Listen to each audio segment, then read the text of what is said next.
Namaste and good evening, everyone. Good afternoon, everyone. Thank you for joining us today as we celebrate the month of March, the International Women's Month. For 2024, the theme of International Women's Day is Investing in Women, Accelerating Progress, and Inspire Inclusion. And today we're discussing here with some excellent women and men who work in financial industry in various leadership capacity. History of silence is central to women's history. So it's about time we deliberately start talking about our issues, because I believe silence separates us in fear. So today we are here to discuss and gathered together to share our opinions, our stories, and continue this conversation as we aid to broader discourse of inspiring inclusion in Alaya and wider spaces. And I'm honored and thrilled to have this conversation with our wonderful panel today, as we're going to dig deeper into their thoughts on inclusion on personal level, as well as their vision at Alaya and beyond. Before even starting, I'd like to request everyone to please keep their answers pretty short, because we have a very short time of an hour, so 2 to 3 minutes. So if you go beyond that, I'll be keeping the track, and I politely ask you to shorten your answer. So okay, without any further ado, I'd like to put the attention towards our lovely panel here, and I would like everyone to introduce themselves in 2 to 3 sentences. We'll start with Brooke here. Thank you. My name is Brooke Hayes. I'm the Head of People and Culture at Alaya Home Loan Experts. I have spent the last, make me sound old, but about 20 years in people and culture, and have seen the conversation about women in the workplace and equality in the workplace grow over that time. So I'm excited to be there and to talk today. Thank you so much for Asta. Yes, I'm Asta Shrestha, and I'm a mortgage operation manager in Alaya, and I'm looking after the operations team, which paid for all the mortgages in Alaya as well. So yeah, I've been in with the company for almost about 7 years now, and I've seen and learned lots of things here. And yeah, I'm really glad to be here and contributing on this discussion. Thank you so much. Sharon. So my name is Shreya Shrestha, also known as Sharon. I've been here with actually Nepal or Alaya for last 7 years, and I'm a very proud representative of the top executive for Alaya as general manager for the outsourcing division. And I'm very passionate about talking about women empowerment. So I'm not sure if 2 or 3 minutes would be enough, but I'll try my best to shorten it. Alan Hemmings, I'm the Chief Executive Officer for Home Loan Experts and Alaya. I've realised I'm the shortest serving member of the team. I've only been with the business for 4 years, but have over 30 years of work experience.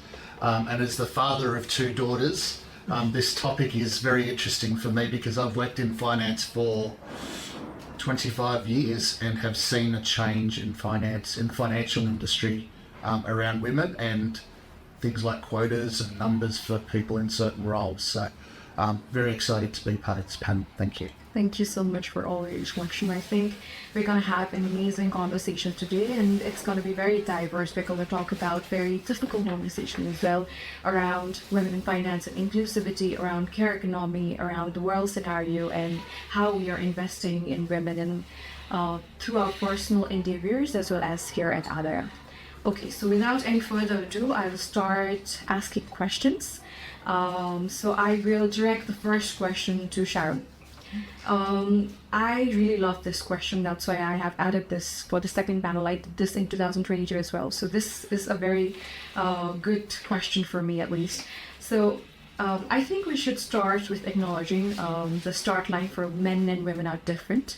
I read a very interesting article in the New York Times titled "Mediocre Men Get Ahead in Finance, More Easily See Women in Industry."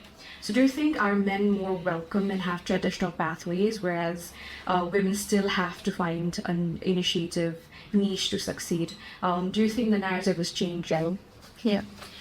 I mean, the data says it all, right? So we do have around 50% of female population all around the world, same as men.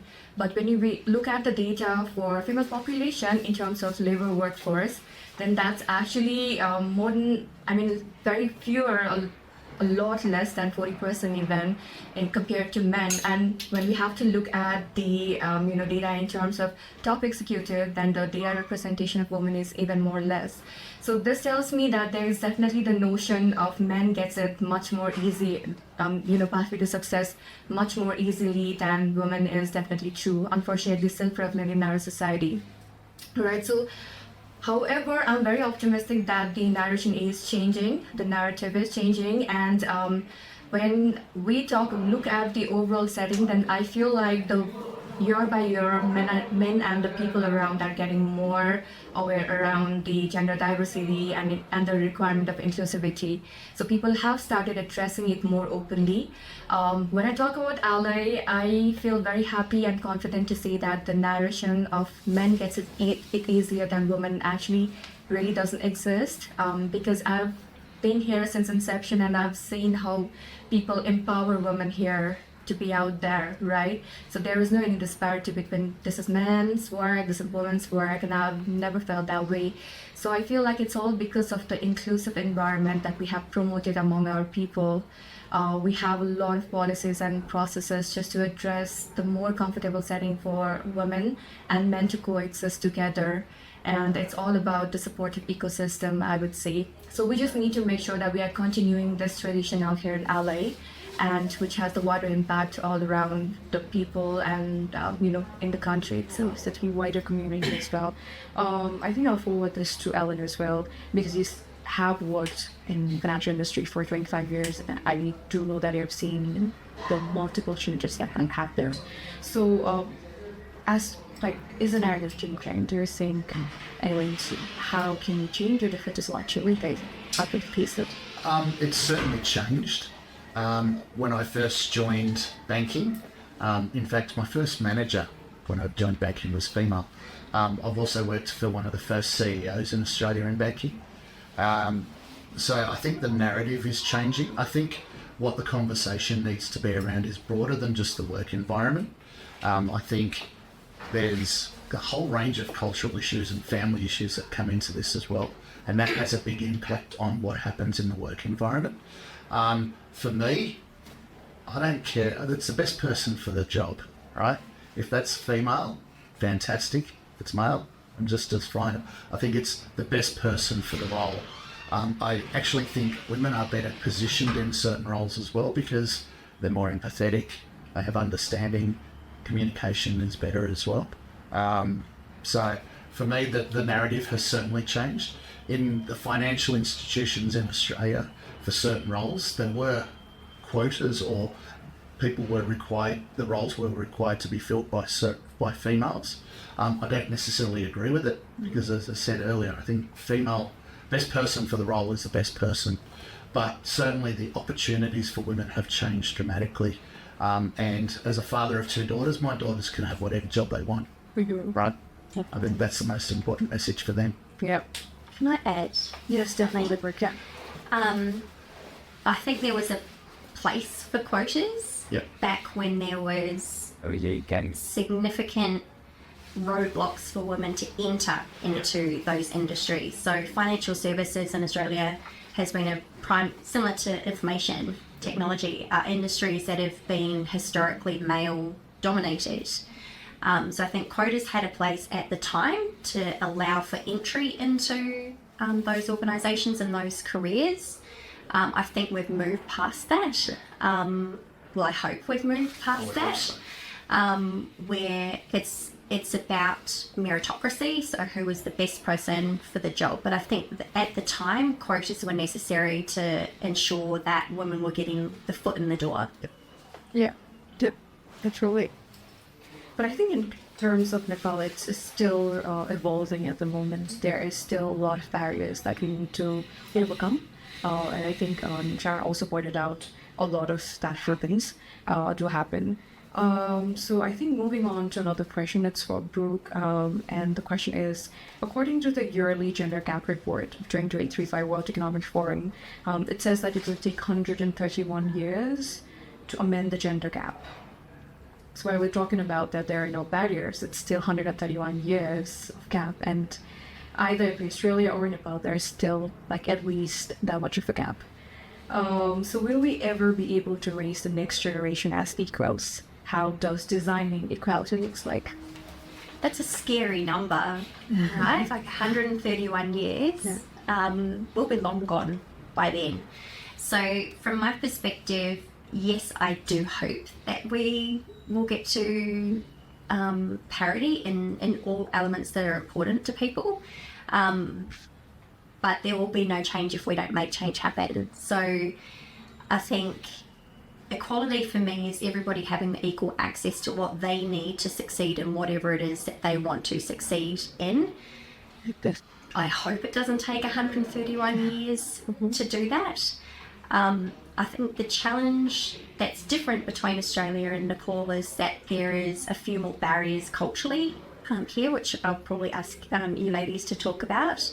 But the entire ecosystem needs to change. I think women consistently around the world are feel held back in their career because of having children, taking time off to care for children. You fall behind a little bit.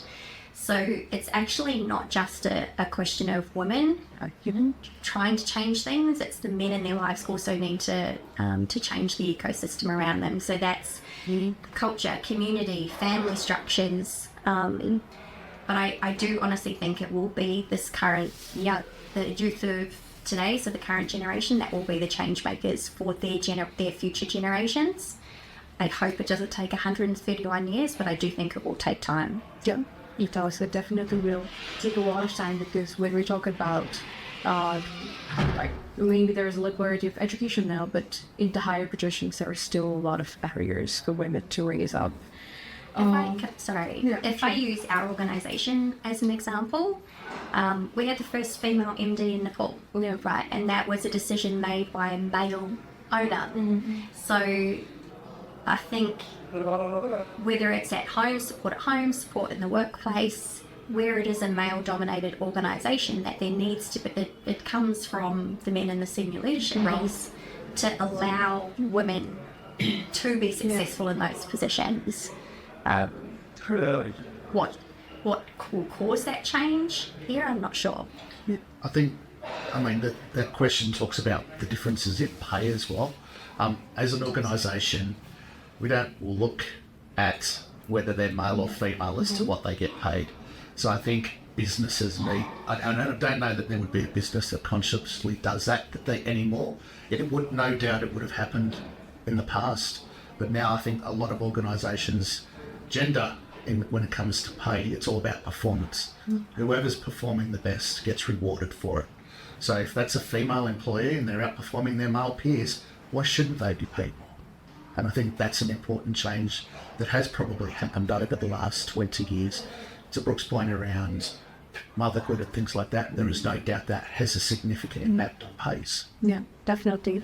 I still from your report from during training on probably around at least 25% less in very good positions as well. Yeah. So it is still very prevalent in the north aspect of the Nepali industry. We had this was on the news cycle last week in Australia.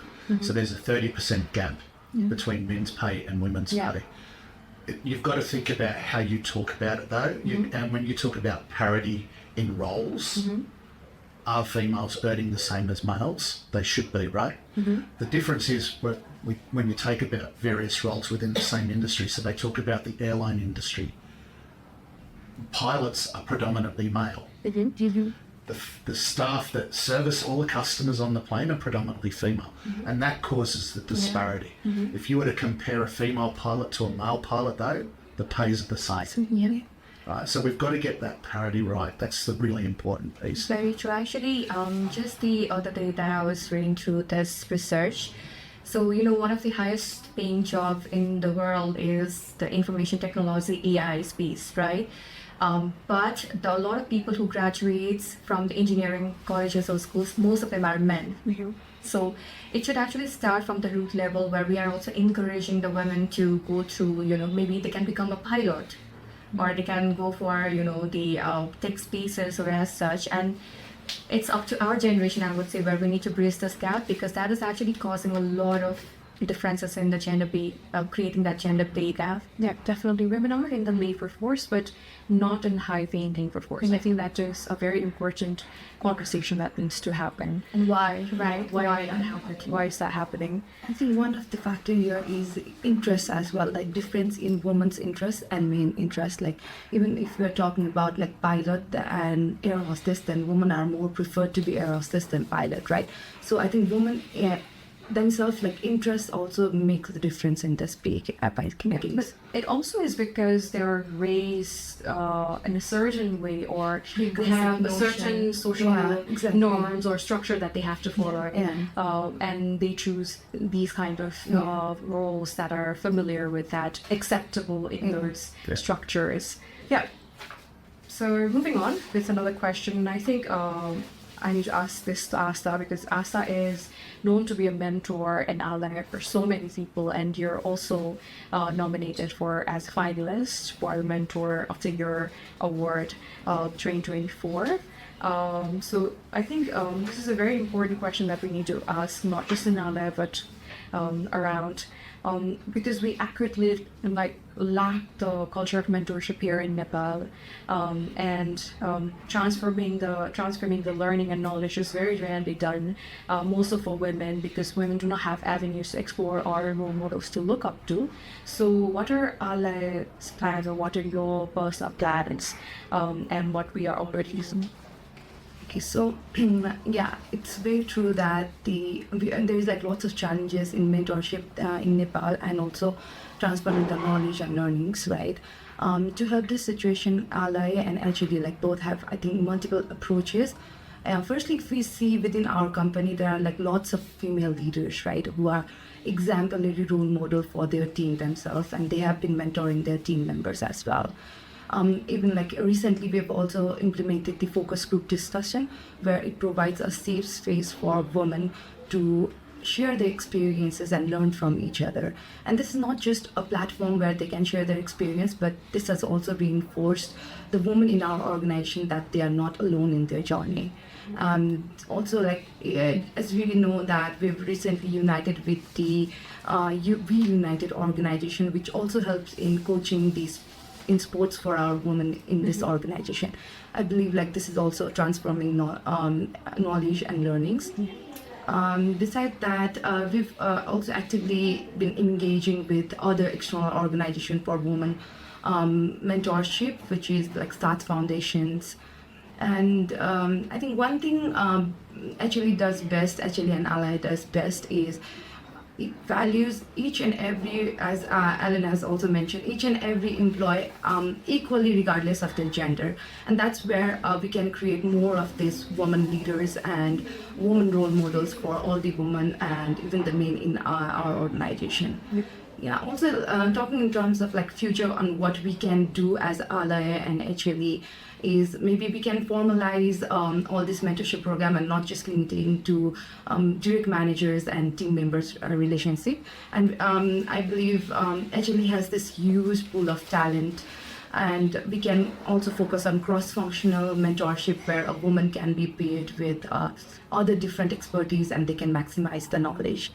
Yeah, and obviously do what we are doing right now and what's working. I think that might help the situation. Yeah, that's a very interesting idea, and how you have explained that the foundation at Alaya, for regardless of anything and everything, you are same. And I think that is very important, and that needs to be done in a lot of places, and I hope that we get to do that in a lot of places as well. I think I'll also ask this to Brooke, like how can we empower more mentors, mentees out and really manage this all culture of mentorship in Nepal and Alaya. I think it's important to understand that yes, there's benefit in having a female mentor, but there's also benefit in having a male mentor as well. So identifying who the best mentor is for you based on where you're at in your career, what you want to achieve, what your goals are, and finding the best person that will help you, whether that's male or female. And if you look around and there isn't anybody that you would see as being a mentor for you, be the mentor that you want to be for somebody else. Because if it doesn't exist today, it will exist if you create that opportunity. Most of the mentors, most of the direct managers I've had in my career, even though I worked in a predominantly female industry, a female-dominated field of HR and people and culture, most of my managers have been male. Most of the senior leaders or VPs of HR have been male. Now there's learning in that, but I think when you are able to find a female mentor who understands your perspective, who understands where you're at in your life, whether that be pre-marriage, post-marriage, pre-kids, post-kids, finding the person who you can connect with, who you trust, I think is really important. Within our organisation, we already have a significant number of strong female leaders, or empowering female leaders in our organisation, and we have 3 female leaders here who are actively looking at how we can improve the working outcomes of women, not only in our organisation but across the community as well. I think there's still areas of opportunity for us. I think the first step that we've taken is to create an environment where conversation happens and creating that safe space for that conversation to happen.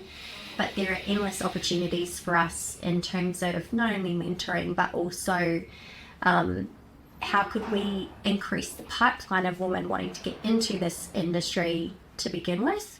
But I'm really proud of what we've achieved so far within our organisation, but there's always what's next. Yeah, definitely. And the thing you talked about, conversations, are so important because, as I've said even at the start of opening this whole conversation, that because I believe that women are always considered a person who needs to be docile, who needs to be silent in a culture like worldwide. And if we don't speak or if we don't talk about it, nobody will talk about us. We will talk about our issues. And I think having those conversations with women who do understand what we're going through is so important, and women who have already faced it and have overcome the status also very important. And I think one of the aspects that we're doing incredibly well in Alaya is that we have women who are going through those challenges, and we have women who have overcome those challenges, and they're together here. And we also need, as you said, we also need to provide this space for conversation and more for scores. Yeah. So moving on to another question, it's around the C-suite and the executive positions are jam-packed with men. Because we do know that historically they have been considered leaders, and it has been that for centuries and centuries now. But women now are catching up that pace as well. They may not be in the leadership level or the executive level, but they are in a very large percentage in middle level and starting level. So how do you think we can widen the funnel for women coming in the industry? How we can welcome them more, how we can give them more encouragement and motivation from our side? I'll ask this to Chad. Yep. It's pretty interesting actually, because I feel like the notion of that most of the top executive level or C-suite level are covered by men is more of a representation of our long-standing societal stigma, right? More than a representation of their capabilities or skills. Because if we just look at the capabilities and skills, and I feel like both male and female both are capable and skilled enough for anything that they put their interest on. So with this, I feel like first of all, to widen that funnel for the female, it's very important we break this bias that certain roles are just for men, or female cannot be in that role, they cannot dream for, as such, as we've discussed earlier. So in this one, while we can create a lot of programs, policies around us to empower women, I feel like the commitment from all the stakeholders will be very, very important. And when I talk about stakeholders, it means men, women, policymakers, employee, the government, the managers, everyone. And when I talk about commitment, why I see the commitment part specifically is because, as you can see, that we have been celebrating the International Women's Day for hundreds of years, right? However, we are still, after all these years, we are still talking about how can we empower women. It still takes us 31 years. So last time when I read this data, it was 32. That means no progress has been made, and it's 31 now, right? So What it tells me is, if you, for example, if you look at the Constitution of Nepal, you might be aware that there's a lot of clear guidelines and policies to empower women. But my question is, why aren't we implementing those policies, and why is this just as a part of a quota system just to make sure that the women are included or not, right? So there's a very, very high need of commitment from everyone to really implement, enforce those policies and make women feel like they really deserve that spot. They did not get it just because, you know, there was policies or as such. And we've also recently discussed around this. I think we really need to dismantle the stereotype that, only those people who can really voice out their opinions or, who are very assertive in their area can be in that top level C-suite. Because what I've seen is a lot of women are actually not that confident to apply for that role because they do not feel really confident to be able to voice out over men. And I've also seen people actually trying to fake to be more like men just to earn that position. And I feel like we really need to, first of all, try to break those kind of stereotypes, right? And really make way for women to feel confident that they deserve this spot. And it can actually start from our day-to-day work where, we are giving space for women to make decisions, voice out their opinion. We are not interrupting them. For example, in a meeting, we're not interrupting them or ignoring their ideas, right? And I feel like that's where Alaya really has been setting an examples, and my wishes that a lot of people really understand the importance of it, and they try creating that path for women just so that we can widen this funnel as collaboratively as a society. I think a big part of this is how do we support female employees through their family changes and giving them every opportunity to continue their leadership journey, because there is no doubt that having a child does change the trajectory of a female employee. So how do we help them get back to work if they want to come back to work centre? How do we help them continue to evolve and grow so that when the opportunity comes up for that C-suite position, they're considered on par with their male counterparts? An interesting stat or an interesting thing I have seen, female CEOs in Australia, all of their support or all of their direct reports, generally male. So even females that get into that role are still promoting men into the C-suite roles. So why is that? And that's the question that we need to solve. Why aren't the females who are just as capable employees not getting that opportunity to get into that C-suite role? And I think that's the question we need to answer. And there is no doubt that, unfortunately, family situations has a major impact on that. And that's what we've got to change. I mean, you go back 50 years ago, or even 70 years ago, the female at the house didn't even work. So we've come a long way since then, but we've still got a long way to go. Yeah, definitely. And it's just because you said that, like, a lot of CEOs, women CEOs, are not promoting enough women in those executive positions, because there is definitely a lot of biases and a lot of things that women have to prove before they have some credibility, which a lot of men do not have to go through that glass ceilings, or there's trials that are visible and invisible. I won't say that men do not have to show their worth or proof, but women do have to show a lot more in terms of showcasing their credibility, and that is also one of the things, like, because there are a lot of cases that women won't be able to do. There are a lot of those quotes like women won't be able to do because they have a household to take care of. There is a child-rearing thing. They're expected to be mothers all the time. So these kind of, like, a lot of issues are there in here. I was going to ask that question to Ellen, but Ellen have added that. So just moving on.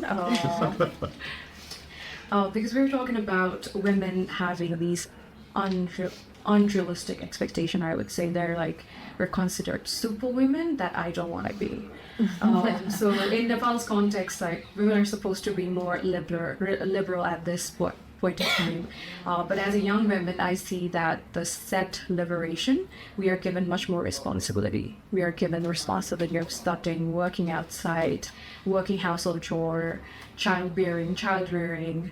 I cannot fathom that a liberty can be this heavy. I don't want to be this definition of superwoman at all. This is the question for us and Sharon around. So the structure are so different for women. How do you think a work-life balance is sustainable in this unrealistic expectations? How is Alaya helping out? Yeah. So I think in context of Nepal, I think we can totally relate to that question because we have been having every time that informal conversation between us as well. Women are expected to juggle between multiple responsibility, and that's just numerous, right? And we've had this conversation with our own staffs as well, where they come to us and share their struggle about how they've been struggling with between all these multiple responsibilities. And few of them have also unfortunately given up on their career dreams just to fulfill their family obligation. And this personally is really heartbreaking to me. If we see in Nepal's market context, Alaya offers really good family-friendly work environment. And if organizations like us are struggling with these challenges, then it's really hard to imagine like how many Nepalese women have given up on their career dreams. So personally, what I believe is as Alaya, we are doing really good in this area. If we see, just like taking example of our maternity leave as well, we provide a generous 4 month of full paid leave, which gives a mother ample time to spend with their children on their crucial first months, right? Even if they get back to work, and they are provided with the flexibility of working hours of just 6 hours a day, and we do have a remote work option for new moms as well. Also, beside that, like our flexible working hours where a woman can log off early or log in late can also help them to accommodate their other commitments outside their work as well. So I guess, yeah, that is how actually our Alaya is helping in terms of supporting women in their journey within this demographics. Yes. To add to this, actually, Brooke, the session that we had earlier regarding your life has had really great, gave me some kind of understanding about, how important actually work-life balance is and how poorly we actually do as a woman, because I was just jotting down, how much percentage of time that I'm spending in my office, with my family, and as such. The list is actually really long, and I'm actually not spending any time for myself.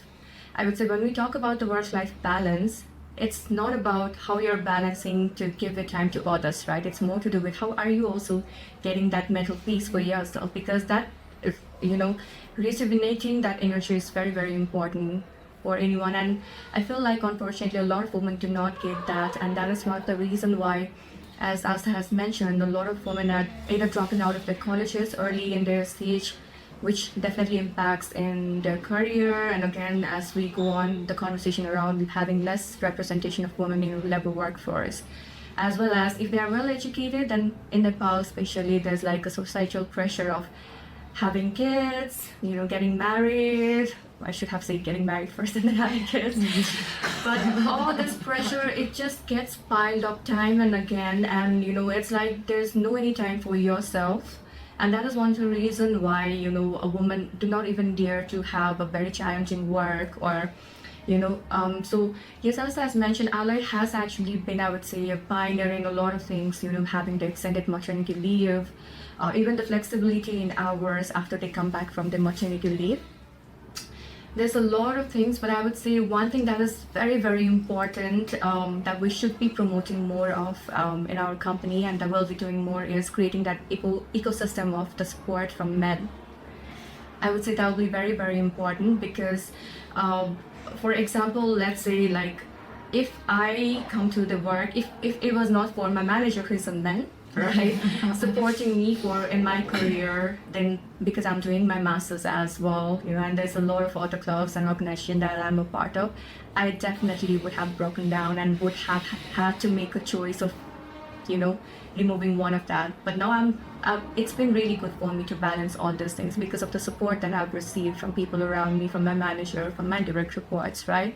So I would say that is very much important for us, the support from men within the business to really make women feel like they deserve that title, they deserve that position, to how we can make it easy for them to have that flexible working hours, have that work-life balance, right? And why I also say that is important is because at least if we create that culture, which we already have, then that means we can be assured that those men are also taking that cultural aspect to their family. They are also being very supportive for the female in the family, right? That means from our end, at least we are creating an impact in the society. Because as you know, as I would know, a lot of reason why women go through this phase is because they do not get that support from society. And we really need to see how we can break this bias, break this mold. Very definitely. So I think with this question, I need to forward this to Ellen. Because as we have discussed that, because I think patriarchy that we talk about so much around why it is so harmful for women, it is equally harmful for men. Because it is a very toxic circle of where there are expectations that you have to be a certain kind of man, you're a certain kind of women. And as a feminist, I've always believed that men are the problem, are the issue. But I think after so long of realizing and reflecting on things, they are also one of the victims in this part.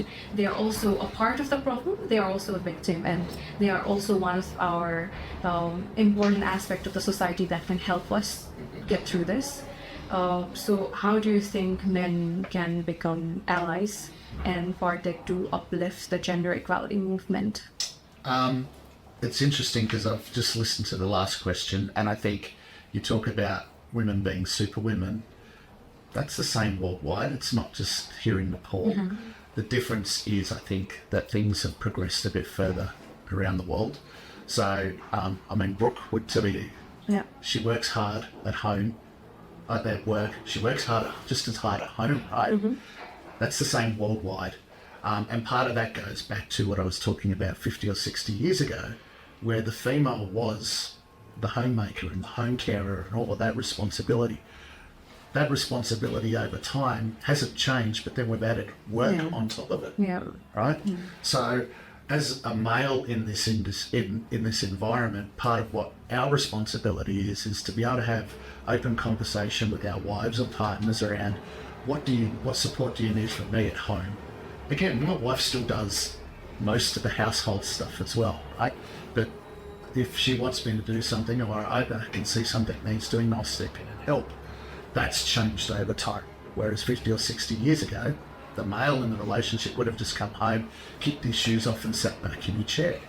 So there is a change, but this is a huge change that's going to have to happen over time. Because it's a societal change. It's not something that is just, you can just click your fingers and it's going to change. I think having open conversations, particularly in relationships and within families, is very important. Both of my girls know that they should be able to have a conversation with their partner and, hey, you're not pulling your weight, you need to help, right? But that's, whereas my mum wouldn't have had that conversation with my father. So there's a generational change that's flowing through, and I'm hoping it will eventually happen here in Nepal as well. But there is still no doubt the women bear the brunt of all the household chores as well. That happens, and it's not fair, but it's a change that is slowly happening, certainly from my experience, and that's about the men recognising that as well. And I think that's the important message for this. Don't get me wrong, there are still a lot of men who don't recognise it and don't do anything about it. But when you become mothers and have sons, it's about you talking to your sons about this as well. Right? Because that wouldn't have happened in the past, right? I think it's also a responsibility as you said, of men to have these conversations very openly. Yeah. And as you also mentioned that a lot of people do not take responsibility of their privileges. They do notice it, but because it's in their favor, they would rather not acknowledge it or even mention it. Yeah. And I think that is a very big part of the problem because in terms of education, in terms of awareness, I think a lot is out there. It's just people not accepting it or not opening up their spaces or opening up their spaces for women to come by. Yeah. So I think this is a question that I really want to ask Brooke, because there is a terminological maternal wall which says that somehow women in their childbearing ages are considered incompetent, too sensitive, too emotional, that they are not committed to their jobs. Whereas when men become father, they are assumed that they are very committed to their jobs. Because they have a family to take care of. So even the term used, working mother, I believe there is no working father as a term. How even the working world expects women to tend to childcare by herself. So it's a very problematic terminology on itself. So what do you think of this terminology as a mother, as a woman yourself? I think it's really interesting, right? Because irrespective of whether you're in paid employment or not, you're a working parent. Now that can be work in the home, child raising or care responsibilities. So to me, it's not just a context of women in the workplace, men and parents in the workplace. It's because most work that anybody does is unpaid work at home. I think change will happen when there's more of a gender balance in the carer responsibilities inside the home. I have 2 sons, so Alan has 2 daughters and has raised them to be strong, independent females. I have 2 sons and I want to raise them to be men who change the outcomes for the women around them and who support the goals and aspirations of the women around them. I think that's where we will see change happen, is through our kids and then their kids as well. I think something that we do well as an organisation, which not many organisations sadly do here, but it is quite common in Australia where we live, is that fathers are also given the opportunity to be carers at home. So while we have paid maternity leave, which us to mention, we also have paid paternity leave. So we encourage the dads to take time off to bond with their babies, and sadly we don't have men requesting flexible work arrangements in order to balance care responsibilities, but there's nothing to stop that from happening, aside from people realising that that's an option.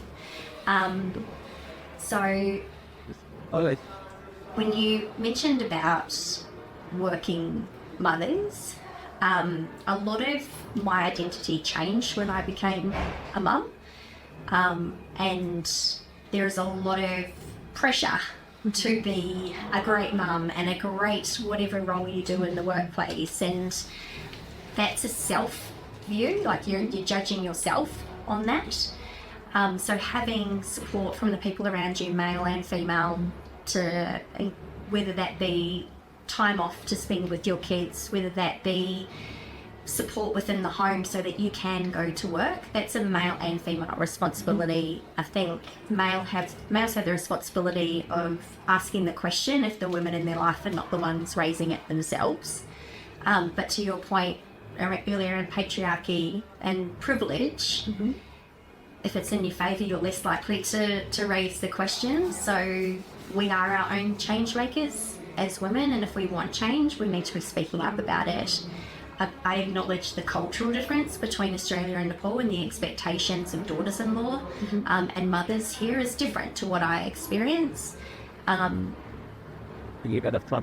I think it is this generation of women who are becoming mothers and fathers, and the men who are becoming fathers and being together as parents to decide what kind of environment they want to raise their children in, and what kind of country and what kind of culture they want their children's lives to be shaped by.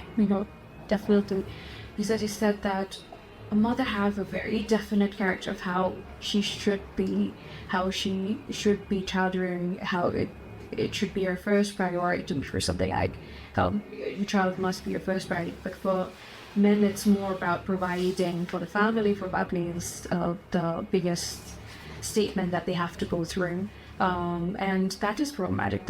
Even in the Western world, as we have talked about, it's for men it's an option.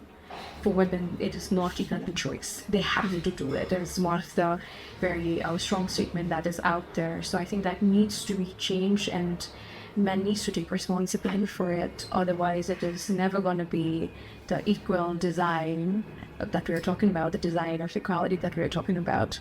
Okay. What you said at the start of the question around women are seen as being inferior or too emotional. If you want something done, you give it to a woman, right? And a working mother, so a parent who's in the paid workforce, are some of the most effective and efficient people that I've ever worked with. So I guess it does come down to who's kind of doing the judgment on that, because I think if you asked a woman, they would probably actually say that they are not reaching the benchmark that they are setting for themselves, when in reality they're probably outperforming the people around them. Yeah, definitely. Who is creating that narrative is very much important, and because there is narrative out there, we are believing those narratives. I think that is also a problem with misinformation, and I think a lot more conversations are to be done so that we get to know how awesome that we are. Yeah, also adding into that, like my personal experience, I can see the women who are like new moms tends to finish their work faster, like on time, to get home back to their children. Like I have faced that personally as well, whereas the same work is delayed by any other like men or other women as well who are not moms, right? So I think that also affects the So our efficiency goes up then down when we're Basically, all the factors that we consider to be holding women back is actually not the problem. It's people's opinion and prejudgment. We'll just be given the same ground to walk around, and I think we can run faster. We can all get together with men. Yeah. Okay, so I think this is the last question, and it is going to be for everybody. So this is, why do you think women leadership is necessary? I'll start with Brooke Fickens right beside me. If I reflect back on our not so recent history during the COVID pandemic, and there was a lot of prime ministers and presidents and senior government officials and leaders who were much more visible worldwide than they previously had been.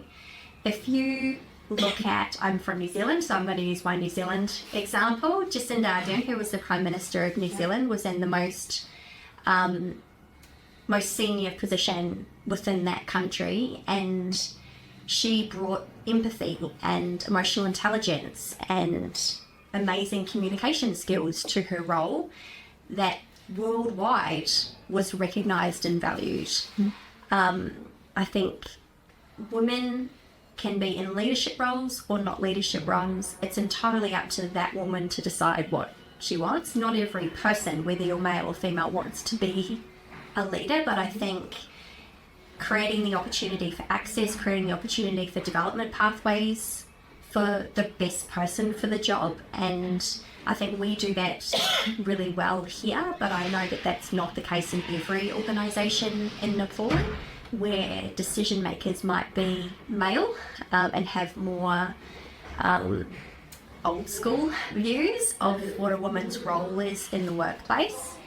I think it is up to everybody, whether that be male or female, to be a champion for change and be creating an environment where, even if it's just within your own team, that women are given the opportunity to excel and be recognised and be rewarded for that. Definitely. And I think New Zealand is such a good example of how women leadership in the highest position for political affairs is so effective. I had the honor to meet Helen Clark a few months ago, and I was all inspired by what she did and what she can do and how she inspires so many women to be in the pedestal, to be in that leadership position. And it's so important. And I think our Nepali women have all that it takes to be that as well. So putting it forward to us. Yeah, so we've touched base earlier in this discussion panel conversation as well.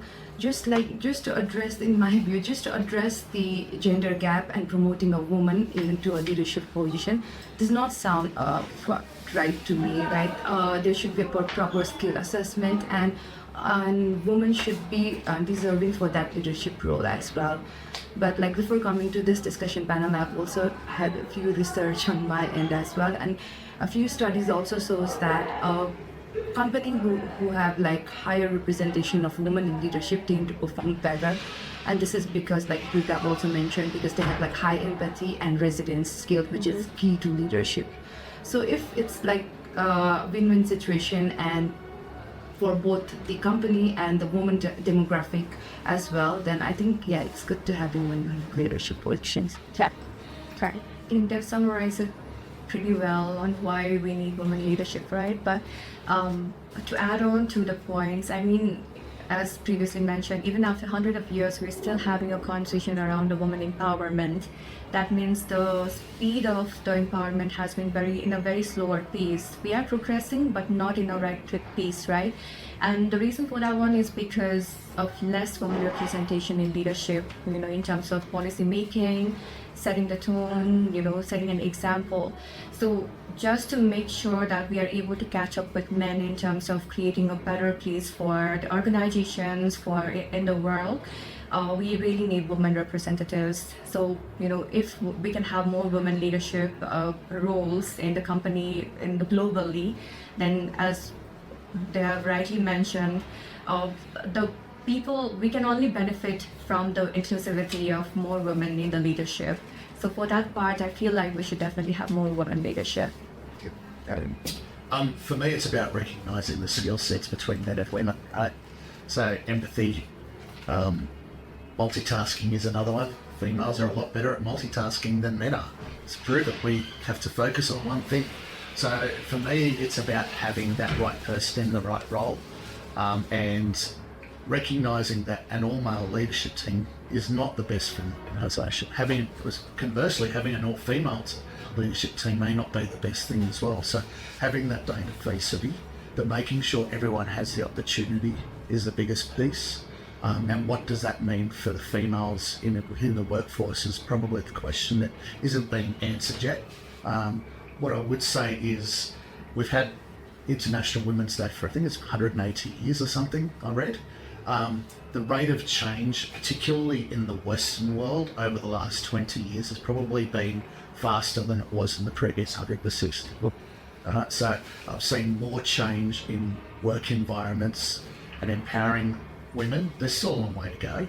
And then Nepal sits behind that, I think, because there is still a lot of societal pressure on the women here to look and care for the family. That pressure is still there in the Western world, but I think we've had female leaders worldwide now.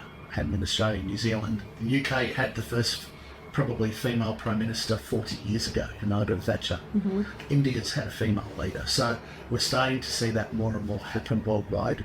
That's because females are now being given more of an opportunity than they were previously. But there is still a lot of work that needs to happen, but I think that piece is still, I go back to what I said first, the best person is the best person for that role, irrespective of gender. Yeah.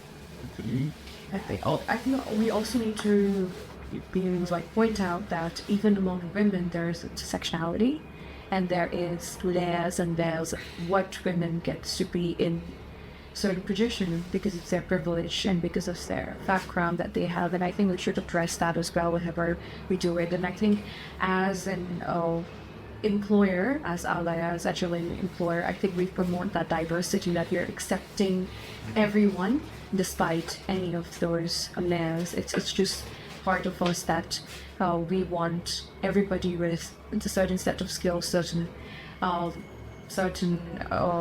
qualification to come to us, and we are very accepting as a company, as people around. So I think that is a very important take that we should fulfill what. I think we had an amazing around 55 minutes of conversation today. We discussed a lot of things around how we can invest in women, how we are investing in women, the support in our personal levels as well as a company. And I think that is a very important conversation that we had, which needs to be done in a very larger scale for family. And I think we all have that aspiration to put it forward, not just for Alaya, but for a wider group of women in Nepal. And one of our goals probably for another few years is that to create that space for women outside of Alaya as well. And I had this really amazing few takes that I have put together, that we need to have a lot more discourse. A lot of these discourses among women only, or even for everybody. Everyone has their say and has their responsibility of putting forward this movement of equality, and we need to break the spiral. We need to break that spiral so that women can have more space, more openness to a lot of spaces. We need to be committed, and we should acknowledge that women are amazing empathetic leaders. So with that, I would like to wrap up today's conversation that we had on the occasion of International Women's Month. And I would say this before wrapping it up. The rights that we have today as a women are the results of resilience and fight that our mothers, grandmothers took upon themselves so we could breathe and be more liberal. And it's our utmost duty to continue fighting till the day we're free and equal. With that, I would like to wish everybody happy International Women's Month and Day. So with that, we're wrapping up. Thank you. Thank you. Yeah.